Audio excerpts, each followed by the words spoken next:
بسم الله الرحمن الرحيم. لا أقسم بيوم القيامة ولا أقسم بالنفس اللوامة. أيحسب الإنسان أن لن نجمع عظامه بلى قادرين على أن نسوي بنانه بل يريد الإنسان ليفجر أمامه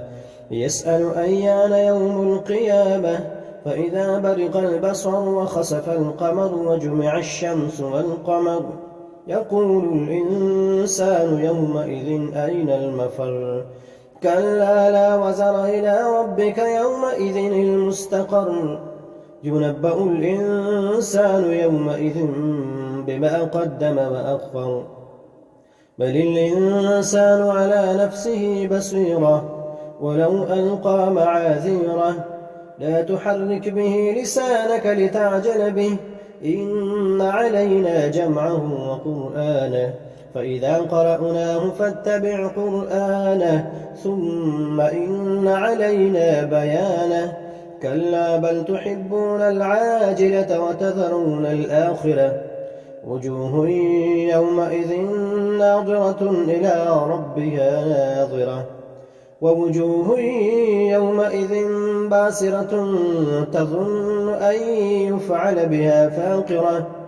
كلا إذا بلغت التراقي وقيل من راق وظن أنه الفراق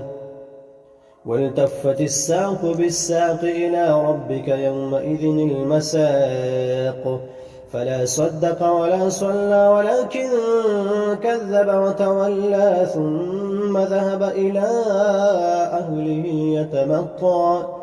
أولى لك فأولى ثم أولى لك فأولى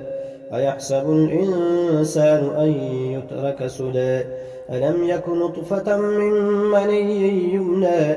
ثم كان علقة فخلق فسوى فجعل منه الزوجين الذكر والأنثى أليس ذلك بقادر على أن يحيي الموتى